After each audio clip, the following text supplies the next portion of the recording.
मने जखडलेले सदरकरी उठले. त्यांच्यातील रघुनाथ पंत कोरड्यांच्याकडे बघत राजे म्हणाले, रघुनाथ पंत, तुम्ही जरा आमच्या महाली भेटा. राजांच्या पाठीवर झगमगणाऱ्या जाम्यावरच्या जरीबतूच्या चष्टशीस कोयरीवर डोळे जोडून जिजाबाईंच्या बरोबर चालताना शंभूराजे कसल्या तरी विचारभिंगरीत अडकले होते. राजांच्या महालात येताच त्यांनी राजांना विचारले, हा औरंगशाह असा कोण लागून गेला आहे की तुम्ही त्याच्याबद्दल इतकं बोलावं? त्यांच्या प्रश्नाने जिजाबाई आणि राजे चमकून एकमेकांकडे बघतच राहिले. आपल्या फर्जंदाला औरंगजेबाची खूणगाठ कशी द्यावी हे राजांना क्षणभर उमगलेच नाही. बाळराजांच्या जवळ येऊन त्यांच्या दोन्ही खांद्यावर आपले तळहात चढवून त्यांचे खांदे पक्के आवळून टाकीत त्यांच्या कपाळीवरच्या शिवगंधाकडे बघत राजे म्हणाले, तो दिल्ली तख्ताचा बादशाह आहे शंभूराज. तो आम्हास कधीच दिसला नाही. तसं तो त्यांच्या बंद्या सरदारांखेरीज कुणासच दिसत नाही. पण त्याची करणी मात्र आम दुनियेला दिसते. त्याच्या सख्या भावांना दिसली, खुद्द त्याच्या जन्मदात्या बापाला दिसली. राजे बोलता बोलता थांबले. आम्ही त्या औरंगशाहाला भेटून विचारावं म्हणतो. शंभूराजांचे बोल पुरे झाले नाही. राजांनी त्यांच्या ओठावर आपली तर्जनी ठेवीत चटकन त्यांची जबाब नोखली, हा शंभूबाळा, सांब करो तुमच्यावर तो प्रसंग कधीच न येऊ. चौरंगावरील तबकावर ठेवलेल्या स्फटिक शिवलिंगाकडे बघत राजे म्हणाले, मिर्झा राजाने आपली चाल खुली केली. 3 पवित्र्यात त्यांचे सैन्य हलू लागले. सोप्यापासून जोडलेल्या पिछाडीच्या प्रत्येक ठाण्यावर तो हत्यारबंद जागती शिबी पेरत आला होता. आपला प्रचंड फौजेचे गिधाडी पंख त्याने आता 12 मावळात पसरले. खासा तो आणि दिलेर खान दोघेही हुजारतीचे ताकदवर सैन्य घेऊन किल्ले पुरंदरच्या रोखाने कूच झाले. मीर आतिश खान आणि निकोलो मनुची या गोऱ्या दोरंग्याच्या नजरेखाली कडकडाट करीत मिर्झा राजांचा तोफखाना पुरंदर जवळ करू लागला. पेटली 12 मावळांची होळी आणि तावत्या उन्हात पेटली. डोंगर माथ्यांना आसरा धरून उभी असलेली फौजी खुर्द बद्रुके घोड्यांच्या दवडत्या टापांखाली रगडली जाऊ लागली. सरपणाच्या रानशेनी आणि काटक्या गोळ्या करण्यासाठी बाहेर पडलेल्या तारण्या ताठ्या कुणबी बायका काफर की दौलत कमी नेकी औरत म्हणत चालत्या घोड्यांवर घेऊन त्या हातपाय झाडीत किंचाळत असताना पळवल्या जाऊ लागल्या. त्यांच्या थरकत्या किंकाळ्या मावळाच्या दऱ्यात गायब होऊ लागल्या. दावणीची जनावरे नंगी तेगींनी दावी छाटून तांड्यांनी मोगलीत गुटांकडे हाकारली जाऊ लागली. शेपट्या उचलून खुरू झाडीत नवख्या मुलकाकडे फेसाटत धावताना ते अश्राप तांडे केविलवाने हंबोरू लागले. दिवसा ढवळ्या पेटत्या मशाली घेऊन वाडीखेड्यात घुसणारे पठाणी, तुर्की, मुघल, बहलिया, हमंज, गंजी घरट्यांना मशाली भिडवू लागले. बेडबिगार करून घेण्यासाठी पकडलेल्या कुणब्यांच्या पाठी कोरड्यांच्या फडक्याखाली फुटू लागल्या. गावेच्या गावे लुटली, जाळली, रगडली जाऊ लागली. काढण्या चढवून ताणीव गाव चौकात आणलेल्या मावळांवर कोरडे ओढताना दिलेरचे हशम गर्दनी मागे टाकीत खदाखदा हसत विचारू लागले, सुवर की औलाद का आहे तुम्हाला सेवाची? उभ्या मुलकाचे सुखरूपण सुकत चालले. तावत्या उन्हात 12 मावळांवर अवकाळ उतरू लागले. शाही फौजेचा घरघरता वळवंटा आश्रापांच्या मोडक्या तोडक्या संसारावर निर्दयपणे फिरू लागला. माणसे हरणाक मरू लागली. राजवाडी सासवड मार्गाने पुढे सरकलेला फौजबंद दिलेरखान पुरंदरच्या पायथ्याला भिडला. पाठोपाठ भुलेश्वराच्या खिंडीतून मिर्झा कन्नेपटावरचा उतरला.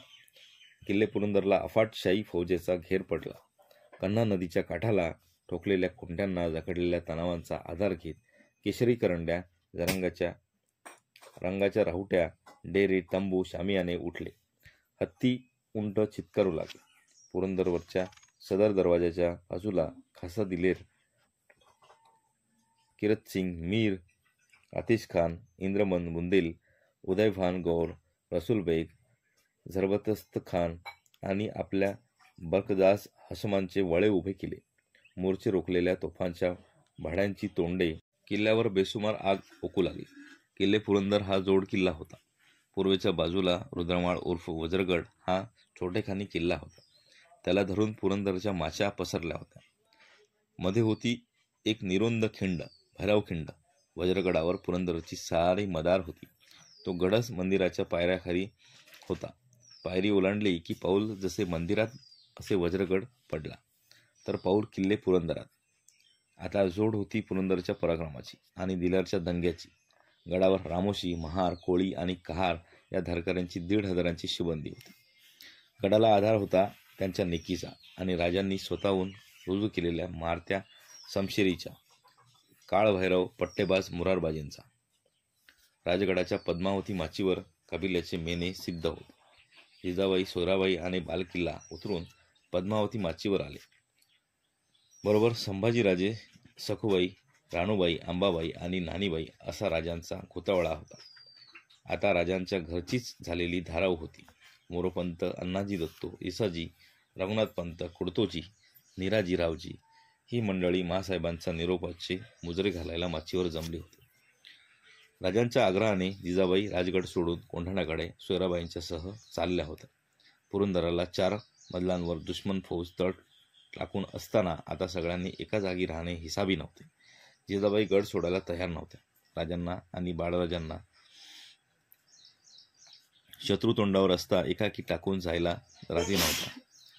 पण राजांनी तऱ्हेतऱ्हेने त्यांची समजूत घालून त्यांना जाण्यास तयार केले होते. राजांनी पुढे होत मासाहेबांच्या पायांना हात लावले. संभाजीराजांनी आऊसाहेबांच्या पायावर कपाळ टेकविले. त्यांना उठवून जिजाबाई म्हणाल्या, आम्ही निघालो बाळराज, आता राजांच्या महाली झोप जा. हे उद्गार ऐकताना राजांचा ऊर गलबलून गेला. संभाजीराजांनी सोयराबाईंच्या पायावर मस्तक टाकविले, पण सोयराबाईंचे त्यांच्याकडे लक्षच नव्हते. त्या गड सोडण्यापूर्वी नजर जोडून फक्त मिळतील तेवढे राजे डोळ्यात भरून घेण्यात गुंतल्या होत्या. राजांची नजर समोर दिसणाऱ्या निशाण चौथऱ्यावरच्या उंच निशाण काठीवर जरीपटक्यावर होती. जिजाऊंच्या जात्या स्वारीला सगळ्यांचे नमस्कार मुजरे झाले. पुरंदरच्या वेड्याला 15 दिवस लोटले. किल्ले पुरंदर प्राणभाजीने भांडत होता. रात्री बेरात्री गडावरचे मावळे तुकड्या तुकड्यांनी दिलेराच्या गोठांवर एल्गार करीत चालून जात होते. सावध असलेल्या दिलेर निकराने छापे मोडून काढीत होता. हत्यारे चालविताना कामी आलेल्या धारकऱ्यांची प्रेते गड उतारींवर तशीच पडत होती. हाती लागलेल्या प्रेतांच्या पायांना काढण्याचे फास आवळून घोड्यांच्या टापेला बांधून त्यांची दिलेरच्या गोठांसमोर फरफटकी धुरखिंड निघत होती. कन्हे पठार फिरत्या तोफांच्या भाडग्यांच्या दणक्याने दणाणून निघत होते. अस्मान धुराने काळवंडत होते. महार, कहार, कोळी, रामोशी मरत होते. मरता मरता झुंजत होते. आपल्याच धिप्पाडी पठाणी हशमांच्या खांबमधल्या उघड्या पाठीवर कोरडे ओढीत फत्ते लष्कर अब्दुल्ला खान, महेली व अवजड तोफा दिलेरी, मीर आतिश खान आणि नकोली मनुची यांनी वज्रगडावर वर्मी आगमार करतील अशा उंचीच्या धमधम्यांवर आणल्या. त्या धनकत्या 3 नागिनींनी वज्रगडाला खिंडार पाडले. गडाला पान लागले. दिन दिन आक्रोशात पठाणी बहलिया मोगल हशम उन्हाने तळपती नंगी हत्यारे पेलत सुलतानळा करीत वज्रगडावर तुटून पडले. गडावरचे चालते फिरते हत्यारे थांबले. वज्रगड पडला. श्रींच्या कंठातील रुद्रमाळ तुटली. दिलेरचे पठाणी पाय पुरंदरच्या पायरीवर पडले. आता तो निकराने मंदिरात घुसणार होता. किल्ले पुरंदरात. धनी लय झडझूट घेतली पर अपयश पदरात आलं. आम्हाला तोंड दावाय जागा नाही. आता होतर आमच्या गर्दना मारा, होतर कडेलोट करा. तेवढे मरान तरी किरीत म्हणून मागं राहील. वज्रगडचा किल्लेदार खालच्या मानेने राजांच्या समोर आला, उतरला. कड मोकळा करीत होता. एक राजकारणी डावपेचाची चाल म्हणून वज्रगडाच्या कैदी म्हणून सापडलेल्या किल्लेदाराला आणि 100-200 मावळ्यांना मिर्झा राजाने हसत सोडून दिले होते. राजे किल्लेदाराला काय सजा फरमावतील याचा चिंतातूर मुद्रांनी अंदाज करीत निळो सोनदेव, कुडतोजी, मोरोपंत, अण्णाजी दत्तो ही मंडळी सदर जोत्यावर उभी होती. सदर बैठकीवर संभाजीराजांसह बसलेले राजे किल्लेदाराचे पिळवटत्या कडाचे बोलणे ऐकून उठले. संत चालत ते हम चौकात आले. किल्लेदाराच्या खांद्यावर आपल्या आजानुबाहूच्या तळवा चढवीत म्हणाले, किल्लेदार, काय पारखं केलीत तुम्ही आमची? आम्ही हारजीत मोलाची नाही मानली.